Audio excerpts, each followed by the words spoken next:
Hello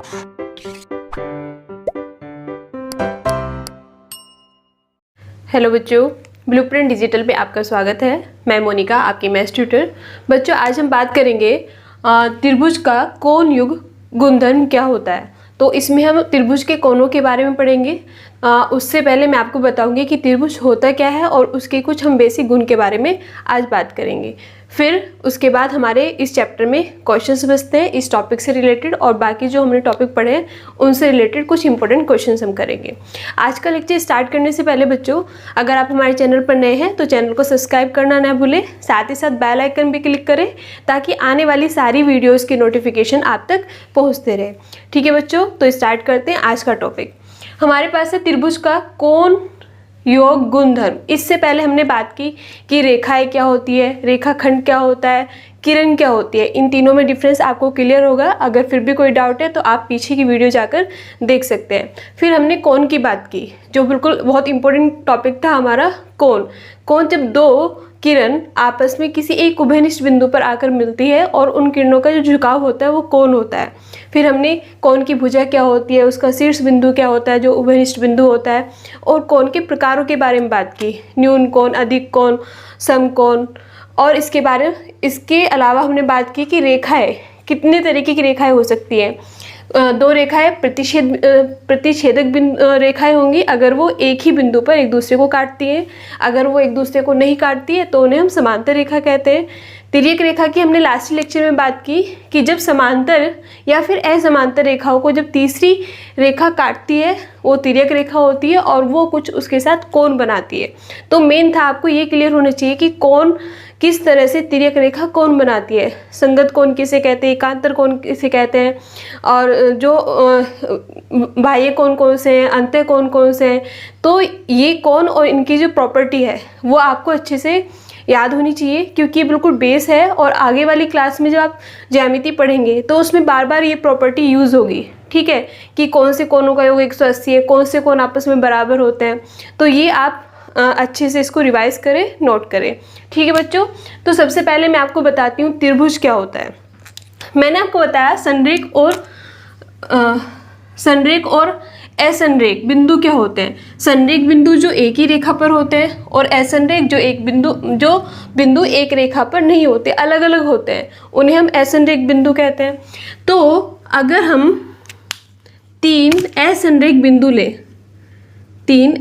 बिंदु ले और इन्हें तीन रेखाखंड से मिला दे, ये बिंदु ए था, बी और सी, और तीन रेखाखंड से हमने इसको मिला दिया, तो इस तरह से जो ये हमें एक समतलीय आकृति मिली है, जो जिसकी तीन रेखाखंडों से मिलकर जो बना है, उसे हम क्या कहते हैं, उसे हम त्रिभुज कहते हैं। त्रिभुज क्या है, हमने तीन बिंदु लिए, बिंदु ए, बी, सी, जो कि कैसे है, असंरेख है, एक भुजा पर नहीं है, बल्कि हमारा जो समतल है उस पर अलग अलग है। फिर इन तीनों बिंदुओं को हमने तीन रेखाखंड से मिलाकर एक बंद आकृति बना ली है। तो ये जो बंद आकृति है, जो तीन रेखाखंडों से मिलकर बनी हुई है, इसे हम क्या कहते हैं बच्चों, त्रिभुज कहते हैं। ठीक है, अब ये जो हमारे रेखाखंड है इसे हम क्या कहते हैं, त्रिभुज की भुजा कहते हैं। तो भुजा कौन कौन सी होगी इसमें, ए बी होगी, बी सी होगी और सी होगी, यानी कि त्रिभुज की तीन भुजाएं होती है। इसी तरह से त्रिभुज के तीन कोण होते हैं, बी सी और ए बी। ये दोनों रेखाएं मिलकर इस कोण को बना रही है, ये दोनों रेखाएं मिलकर इस कोण को बना रही है, और ए सी और ए बी मिलकर इस कोण को बना रही है। तो त्रिभुज के तीन कोण कौन कौन से होंगे। देखो बच्चों, आप कोण को कैसे दिखाते हैं, या तो आप इस तरह से लिखेंगे कोण बी ए सी, इसका मतलब है हम कोण ए की बात कर रहे हैं, जो बीच में होता है वो कोण होता है। और कोण बी सी ए, कोण सी ए बी, या आप इसको इस तरह से भी लिख सकते हैं बस कि कोण ए, कोण बी और कोण सी। ठीक है, तो इसको हम इस तरह से लिख सकते हैं, या हम इसे या तो लिखेंगे कि त्रिभुज ए बी सी, हम कैसे डिनोट करेंगे बच्चों इसको, या तो हम लिखेंगे त्रिभुज ए बी सी, या फिर आप इस तरह से त्रिभुज का साइन बनाकर भी लिख सकते हैं, त्रिभुज ए बी सी। इस तरह से हम इसको दिखाते हैं। ठीक है, तो ये इसके क्या होते हैं, शीर्ष बिंदु होते हैं। भुजा, त्रिभुज के तीन कोण, ये त्रिभुज को हम इस तरह से दिखाते हैं। इसके अलावा त्रिभुज में और क्या क्या होता है, त्रिभुज में जब इसका ये जो शीर्ष बिंदु है, इससे जब हम बिल्कुल लंबवत एक लाइन खींचेंगे, ठीक है, इसे हम कहते हैं लंब शीर्ष। क्या होता है ये? लंब शीर्ष। और यही क्या होती है? यही त्रिभुज की ऊंचाई होती है, त्रिभुज की ऊंचाई। ठीक है, तो इसके 3 शीर्ष बिंदु है, तो 3 शीर्ष बिंदु से हम 3 ऊंचाई खींच सकते हैं।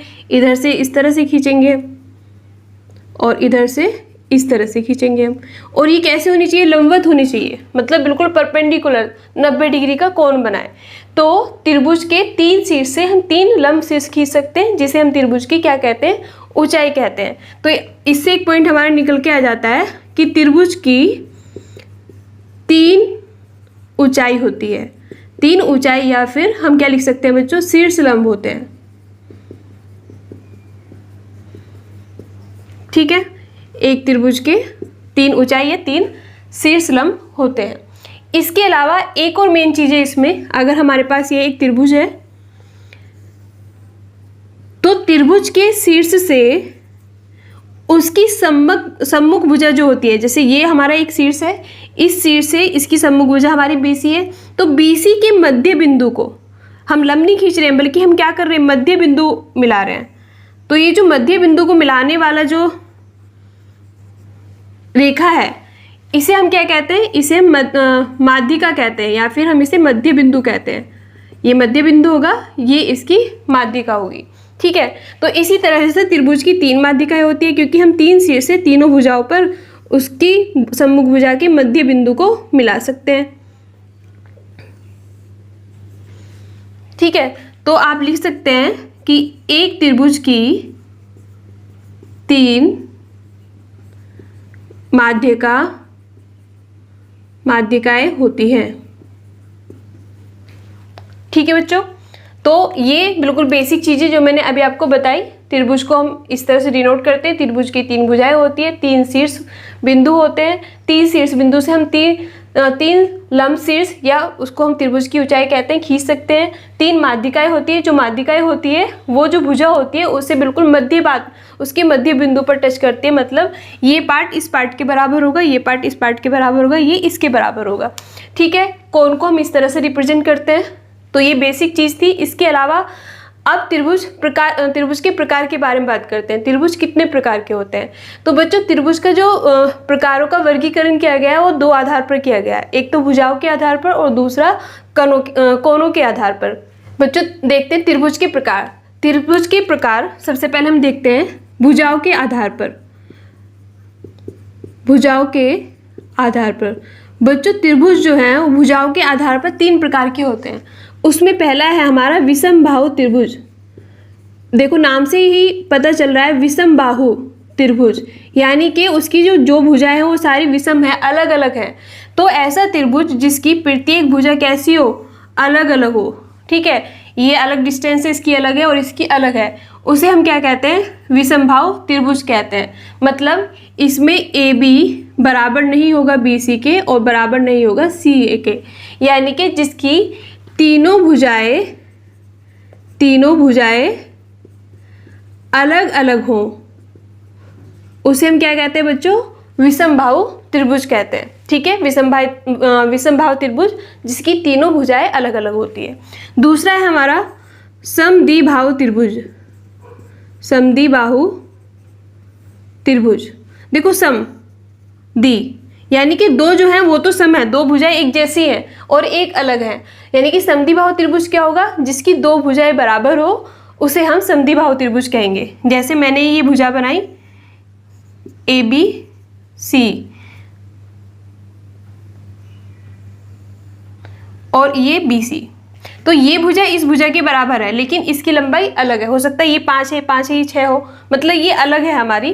तो AB बराबर है BC के, लेकिन AB बराबर है BA के, लेकिन बराबर नहीं है BC के। ये 2 भुजाएं तो बराबर है, लेकिन ये बराबर नहीं है। तो ये क्या होता है? जिसमें 2 भुजाएं बराबर होती है। इसमें दो भुजाएं बराबर होने के साथ साथ दो कोण भी बराबर होंगे। ठीक है, इसमें सारे कोण अलग अलग होंगे लेकिन इसमें दो कोण बराबर होंगे। कौन से दो कोण? जो दो बराबर भुजाएं होती है वो बराबर कोण बनाती है। तो ये कोण इस कोण के क्या होगा बच्चों? इसमें बराबर होगा। समद्विबाहु त्रिभुज जिसमें दो भुजाएं बराबर होती है और दो कोण भी बराबर होते हैं। ठीक है, तीसरा है हमारा समबाहु त्रिभुज। समबाहु त्रिभुज मतलब जिसकी तीनों भुजाएं क्या होती हैं? आपस में बराबर होती हैं। तो हमने ये एक त्रिभुज बनाया ए बी सी, तो इसमें ए भी बराबर होगा बी सी के और वो बराबर होगा सी ए के, और इसमें तीनों कोण भी आपस में क्या होते हैं? बराबर होते हैं। क्योंकि तीनों भुजाएं बराबर हैं तो तीनों कोण भी उसके आपस में बराबर होंगे। ठीक है, तो भुजाओं के आधार पर विषमबाहु त्रिभुज जिसकी सारी भुजाएं अलग अलग होती है, समद्विबाहु त्रिभुज जिसकी दो भुजाएं बराबर होती है और दो कोण भी बराबर होते हैं, समबाहु त्रिभुज जिसकी तीनों भुजाएं बराबर होती है और तीनों कोण भी बराबर होते हैं। इसके अलावा इसका क्लासिफिकेशन किया गया है बच्चों कोणों के आधार पर। कोणों के आधार पर एक होते हैं हमारे पास न्यून कोण त्रिभुज। आपको पता है न्यून कोण क्या होता है? न्यून कोण जिसमें थीटा का मान 0 से बड़ा और 90 डिग्री से छोटा होता है वो न्यून कोण होता है। ठीक है, तो अगर ऐसा त्रिभुज है जिसमें जो कोण है, हमारे कोण का जो मान है 0 से 90 डिग्री के बीच में है, उसे हम क्या कहेंगे? उसे हम कहेंगे न्यून कोण त्रिभुज। ठीक है, न्यून कोण त्रिभुज। दूसरा होता है हमारा समकोण त्रिभुज। इसका डायग्राम कैसे बनेगा? बिल्कुल ऐसे बन सकता है।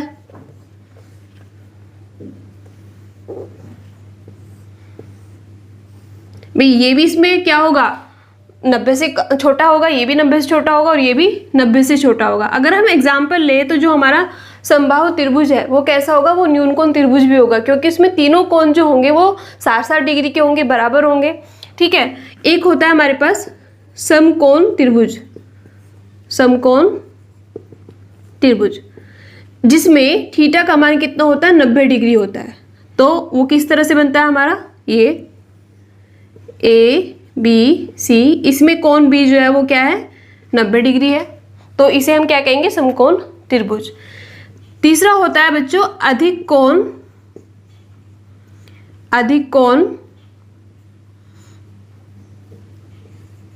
त्रिभुज। अधिक कोण त्रिभुज यानी जिसमें एक कोण क्या हो? अधिक कोण हो। अधिक कोण का मतलब थीटा का मान 90 डिग्री से बड़ा हो और 180 डिग्री से छोटा हो। इन दोनों के बीच में अगर मान है तो अगर हम इस तरह से डायग्राम बनाए तो ये जो है हमारा ए बी सी, बी जो है वो 90 डिग्री से बड़ा है और 180 डिग्री से छोटा है, तो इसे हम कहेंगे अधिक कोण त्रिभुज। तो आपको त्रिभुज की आकृति देखते ही पहचान हो जानी चाहिए कि ये किस तरह का त्रिभुज है। तो आप भुजाओं के आधार पे बता सकते हैं कि भाई ये विषमबाहु है, समबाहु या फिर समद्विबाहु है। कोण के आधार पर भी आप देखते हैं उसको बता सकते हैं कि ये न्यून कोण त्रिभुज है, समकोण है या फिर अधिक कोण त्रिभुज है। बच्चों बात करते हैं इसकी कुछ प्रॉपर्टी के बारे में जिसमें हमारे पास मेन है त्रिभुज का कोण योग गुणधर्म क्या होता है। बच्चों अगर हमारे पास कोई त्रिभुज है, मान लेते हैं कि हमारे पास ये एक त्रिभुज है ए बी सी, इसका एक कोण ये है, दूसरा ये है और तीसरा ये है। तो त्रिभुज का एक गुण ये होता है कि त्रिभुज के तीनों कोणों का योग होता है 180 डिग्री। ठीक है, तो ये क्या होता है? त्रिभुज के तीनों कोणों का योग 180 डिग्री होता है। ठीक है, तो ये हमारी क्या है? हमारे पास ये एक प्रमेय भी है जो हमें सिद्ध भी करने के लिए आती है एग्जाम में कि प्रमेय आपको सिद्ध करनी है कि त्रिभुज के तीनों कोणों का योग 180 डिग्री होता है। ये हमें क्या करना है? सिद्ध करना है। और ये इसकी प्रॉपर्टी भी है। अगर आपको मतलब क्वेश्चन भी देगा तो उसमें आप इस प्रॉपर्टी को लगा सकते हैं। कोई त्रिभुज है, दो त्रिभुज वो आपको दे देगा, तीसरा पूछेगा तो उन दोनों को जोड़ के आप 180 डिग्री से माइनस कर देंगे तो तीसरा कोण जो है वो निकल कर आ जाएगा। ठीक है, तो हमारे पास ये एक प्रमेय है। तो मैं आपको प्रमेय के माध्यम से इसको समझा देती हूँ कि कैसे होता है प्रमेय। प्रमेय क्या है कि त्रिभुज के तीनों कोनों का योग 180 डिग्री होता है। ये हमारे पास प्रमेय है। मैंने बताया आपको कि प्रमेय को हम हल कैसे करते हैं। सबसे पहले हम डायग्राम बना लेते हैं। इसमें हमने एक त्रिभुज बना लिया, त्रिभुज ABC, ठीक है। फिर हमें क्या दिया हुआ है, हमें एक त्रिभुज दिया है, त्रिभुज ABC दिया हुआ है, ठीक है। इसके अलावा हमें इसमें कुछ सिद्ध क्या करना है, सिद्ध करना है बच्चों इसमें हमें कि कोण A प्लस कोण B प्लस कोण C, इन तीनों का योग क्या है, 180 डिग्री है। ये हमें क्या करना है, इसमें सिद्ध करना है। इसके अलावा हम इसमें कुछ रचना करेंगे। रचना क्या करेंगे बच्चों इसमें हम, ये हमारी एक रेखा है BC, तो BC के समांतर और जो बिंदु A से होते हुए जाए एक दूसरी रेखा खींचेंगे हम, ठीक है। BC के समानांतर और जो बिंदु A से होकर जाए ऐसी एक और रेखा खींच लेते हैं हम। इसका नाम रखिए हमने P और Q, ठीक है। तो रचना में हम क्या करेंगे, PQ BC के समांतर रेखा PQ खींची जो बिंदु A से होकर जाती है, A से होकर जाती है, ठीक है बच्चों। इतना हमारा हो गया। अब इसके बाद हम क्या करते हैं, इसके बाद हम देखते हैं उसकी उपपत्ति कैसे हम इसे लेके आएंगे जो हमें हल करना था। तो अब आप इसमें देखिए हमने कई सारी प्रॉपर्टी हम पढ़ चुके हैं। एक प्रॉपर्टी हमने पढ़ी है कि अगर हमारे पास दो समांतर रेखाएं हैं और तीसरी रेखा उन्हें कट करती है तो वो कुछ कोण बनाती है, जैसे ये कोण, ये कोण, ये कोण, इस तरह से ये कोण बनाती है, ठीक है। तो इसमें अगर आप ये दो समांतर रेखा है और इस रेखा को देखो तो ये क्या है, इसकी तिर्यक रेखा है, ठीक है। तो इसे हम नाम दे देते हैं, ये 1 2 3, ये है 4 और ये है 5। तो इसमें जो 4 है वो 3 का क्या है, एकांतर कोण होगा। देखो वो 3 का क्या होगा, एकांतर कोण होगा, इस तरह से। तो कोण 4 है कोण 3 के बराबर, ठीक है। कोण 4 जो कोण 3 के बराबर होगा और कोण 5 कोण 2 के बराबर होगा, क्योंकि ये क्या है, एकांतर अंतःकोण है। और एकांतर अंतःकोण क्या होते हैं, आपस में बराबर होते हैं। इसके अलावा ये एक क्या है, हमारे पास सीधी रेखा है और ये दो रेखाएं इसको कट कर रही है और ये क्या बनाएगी, सरल कोण बनाएगी, ऋजु कोण बनाएगी। तो कोण 5 प्लस कोण 1 प्लस कोण 4, ये क्या होगा हमारे पास, 180 डिग्री होगा, ठीक है, 180 डिग्री होगा। अब आप इसमें क्या लिख सकते हैं, देखो ये हमारे पास है, आप कोण 5 की जगह कोण 2 लिख सकते हो, कोण 1 हम रहने देते हैं, कोण 4 की जगह आप कोण 3 लिख सकते हो। तो ये दोनों, ये कोण क्या आ गए हमारे, 180 डिग्री आ गए। तो कोण A 2 3, इन तीनों का योग क्या आ गया हमारे पास, 180 डिग्री आ गया, ठीक है। इसमें हमने सिर्फ दो प्रॉपर्टी लगाई, एक तो ये एकांतर अंतःकोण आपस में बराबर होते हैं, दूसरा हमने ये हमारे पास सरल रेखा है और इस पे तीनों बने कोण क्या होते हैं हमारे, 180 डिग्री के होते हैं, ये प्रॉपर्टी लगाई हमने, ठीक है। फिर इससे हमने सिद्ध कर दिया कि त्रिभुज के तीनों कोणों का योग कितना होता है, वो 180 डिग्री होता है, ठीक है बच्चों। समझ में आया होगा आपको। सिर्फ हमें इस प्रमेय में दो चीजें ध्यान रखनी है, एकांतर अंतःकोण आपस में बराबर होते हैं, ऋजु रेखा कितने डिग्री की होती है, 180 डिग्री की होती है। तो PQ ऋजु रेखा है और इस पर ये तीनों कोण जो बने हुए हैं इनका जो योग होगा वो 180 डिग्री होगा। फिर हमें कोण 5 को 2 के बराबर रख देना, कोण 4 को कोण 3 के बराबर रख देना, क्योंकि ये क्या है, एकांतर अंतःकोण है। बच्चों नेक्स्ट प्रमेय है हमारे पास जिसे हम कहते हैं बहिष्कोण प्रमेय। ये प्रमेय क्या कहती है, किसी त्रिभुज की एक भुजा को बढ़ाने पर बना बहिष्कोण दो अंतः अभिमुख कोणों के योग के बराबर होता है। तो सबसे पहले हमें पता होना चाहिए कि बहिष्कोण क्या होता है। तो ये हमें एक जो कथन दिया उसके अकॉर्डिंग हम डायग्राम बनाते हैं। हमें मतलब एक त्रिभुज दिया हुआ है, त्रिभुज A B C। तो त्रिभुज की किसी भी एक भुजा को ले लेते हैं। मान लिया हमने BC ले लिया और BC को आगे बढ़ा दिया इस तरह से, तो ये जो कोण बना है इसे हम क्या कहते हैं? बहिष्कोण कहते हैं। ठीक है, त्रिभुज की किसी भी भुजा को आगे बढ़ाने पर बना कोण क्या होता है? बहिष्कोण होता है। इधर भी बना सकते हैं हम, इस तरह से ऐसे भी कर सकते हैं और इधर भी बना सकते हैं, या फिर हम इधर की तरफ भी बना सकते हैं। तो कोई सी भी भुजा को आगे बढ़ा दो तो वो क्या बन जाएगा? हमारा बहिष्कोण बन जाएगा। इसे मैंने नाम दिया, ये है कोण 1, ये है 2, 3 और 4। तो ये कह रहा है कि ये जो बहिष्कोण है ये दो अंतः अभिमुख कोणों के योग के बराबर है। अंतः अभिमुख कोण कौन कौन से हैं? 2 और 3। यानी कि हमें क्या सिद्ध करना है? सबसे पहले तो हम इसमें लिखेंगे बच्चों क्या दिया है। दिया है हमें त्रिभुज ABC। ठीक है, त्रिभुज ABC दिया है और BC को बढ़ाने पर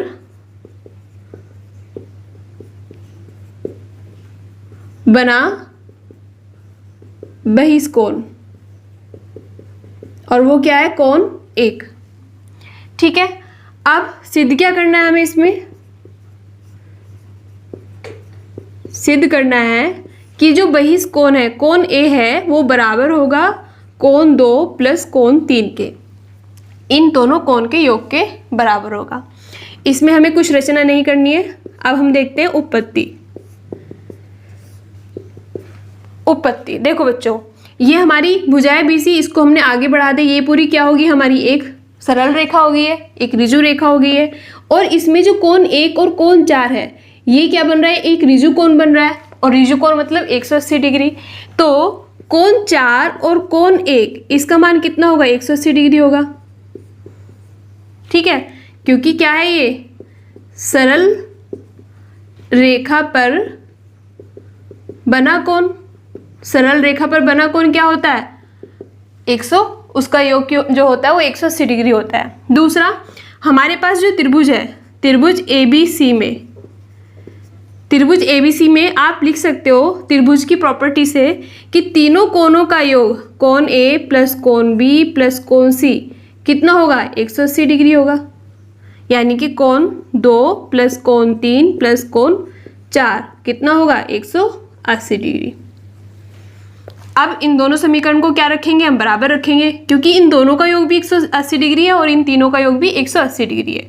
तो समीकरण 1 व 2 से कोण 4 प्लस कोण 1 बराबर कोण 2 प्लस कोण 3 प्लस कोण 4।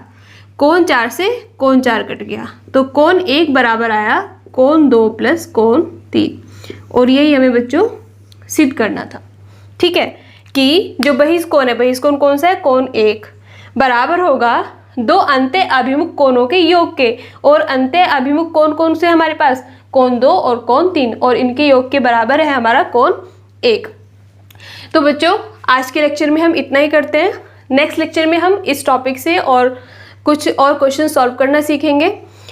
इस चैप्टर में जो भी पॉइंट्स मैंने आपको बताए हैं उन्हें आप अलग से अपनी नोटबुक में नोट कर लें, उसे बार बार रिवाइज करें, क्वेश्चंस की प्रैक्टिस करें। ये जितनी भी प्रमेय है, ये जितने भी कॉन्सेप्ट हैं उन्हें अप्लाई करके देखें क्वेश्चंस पे कि आप किस तरह से अप्लाई करके क्वेश्चंस को सॉल्व कर सकते हैं। नेक्स्ट लेक्चर में हम मिलेंगे कुछ क्वेश्चंस के साथ। वीडियो पसंद आए तो लाइक करें, दोस्तों के साथ शेयर करें, चैनल को सब्सक्राइब करें। Thank you.